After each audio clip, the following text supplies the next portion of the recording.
Bienvenue dans ce nouvel épisode de l'Entre de la lecture où je vais vous parler de mon classement des 7 livres d'Harry Potter par J.K. Rowling. C'est parti!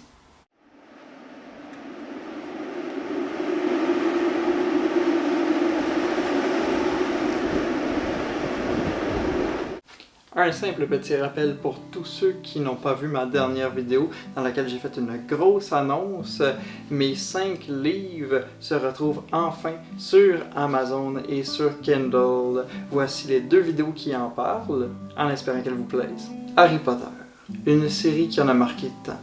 Des générations en ont fait un modèle, autant dans la littérature qu'au cinéma. Et pourtant, je ne sais pas pourquoi, ces livres sont arrivés très tard dans ma vie. Plus jeune, je lisais la série des Will Gundy, des Merlin, mais jamais Harry Potter. J'avais vu plusieurs des films, mais jamais toute la série en ordre chronologique, et ce n'est que récemment, dans les 2 dernières années, que je me suis dit, hey, et pourquoi pas y jeter un coup d'œil. Et sans surprise, j'ai été plus que marqué par cette série qui est maintenant culte dans le cœur de plusieurs, même des millions de lecteurs au travers le monde. Alors aujourd'hui, j'aimerais vous faire un petit top 7 de ces livres. Et bien évidemment, il s'agit de mon avis personnel.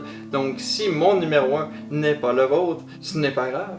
Mais si vous voulez me dire c'est quoi votre classement des livres d'Harry Potter, n'hésitez pas à le faire en commentaire. À la 7e place de mon classement, on retrouve Harry Potter and the Chamber of Secrets. Alors pourquoi celui-ci en numéro 7? Je dirais que c'est parce que j'ai été beaucoup trop habitué à voir le film quand j'étais plus petit. Je me rappelais qu'il passait énormément à la télé.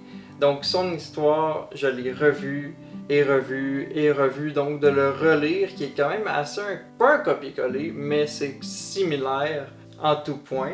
Je dirais juste que je l'ai tellement vu en film que de le lire en livre, c'était pas tant différent, ça m'a moins marqué. Je trouve que l'histoire avec le basilic est pas mal écrite. Ça serait vraiment être trop dur pour rien, je trouve.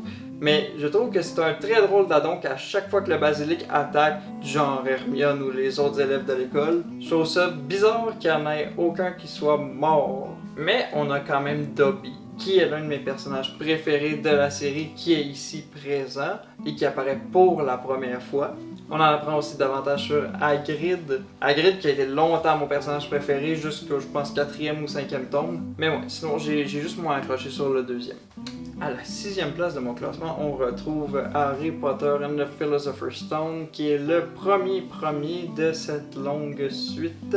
Le seul problème que j'ai avec ce livre-ci, c'est qu'il est vraiment tout petit et qu'il veut raconter beaucoup de choses. On n'a même pas Hogwarts dans les 100 premières pages alors qu'il fait 330 pages tout au plus. Mais ça nous laisse l'occasion d'entrer dans Diagon Alley où c'est que Harry va retrouver Hedwig, sa baguette. C'est également l'introduction de le trio légendaire avec Ron, Hermione et Harry. Et c'est ainsi qu'on voit pour la première fois plusieurs profs très marquants de cette série, dont Professeur Snape, Dumbledore, McGonagall, tous ces noms classiques que vous connaissez tous. Snape qui, en passant, est mon préféré de toute la série. Le personnage d'Harry Potter n'est pas très développé. C'est vraiment l'univers de Hogwarts et des autres sorciers qui est plus mis de l'avant.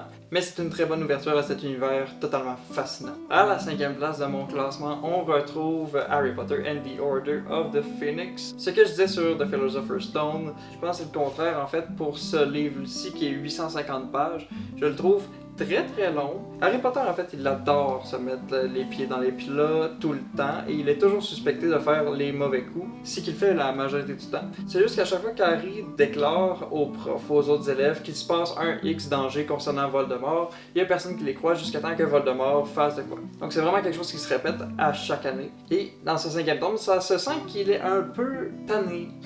Harry est traumatisé par la mort d'un des élèves dans la coupe de feu et il est extrêmement frustré que personne ne le croit concernant le fait que Voldemort est de retour.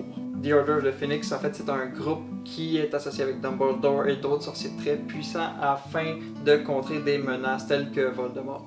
Et Dumbledore, bien entendu, croit Harry que Voldemort est de retour. Il va donc demander à Snape de se joindre avec lui afin de le protéger mentalement du sorcier maléfique. Et on va en apprendre davantage sur Snape qui, comme je vous l'ai dit, est mon personnage préféré de cette série, ce qui montre que c'est un personnage vraiment profond. Il va y avoir des rapprochements entre Harry et Sirius Black, son parrain.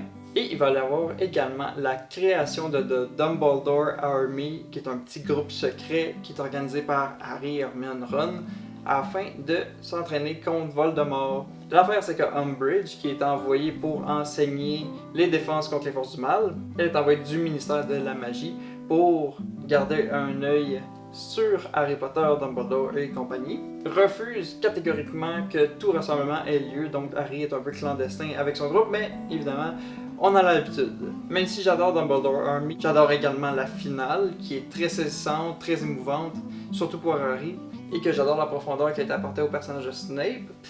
Eh bien, je le trouve très long, et Harry a très tendance à être fâché pour pas grand chose dans ce livre, donc pour 850 pages d'un ado toujours frustré, c'est moins attrayant, mais ça reste quand même une excellente lecture. L'élément qui m'a le plus marqué dans ces 7 tomes, c'est Hogwarts. J'aimais beaucoup le fait que ça commence par une année scolaire totalement normale, on suit toutes les saisons en compagnie de chaque élève. Le quotidien de ces sorciers était pour moi l'élément principal pourquoi j'aimais autant cette série. Et pour ce 7e livre, Harry Potter and the Deathly Hallows, qui est pour moi à la 4e place de ce classement, je trouve qu'on manque de cet élément-là, que justement, l'action ne se passe pas à Hogwarts. L'action se passe tout autour de Hogwarts, alors que Harry, Hermione, Ron sont à la recherche de tous les Horcruxes qu'ils n'ont pas réussi à tuer dans les autres livres. Mais ça reste que ça clôture la série avec brio. Il y a plusieurs personnages secondaires et principaux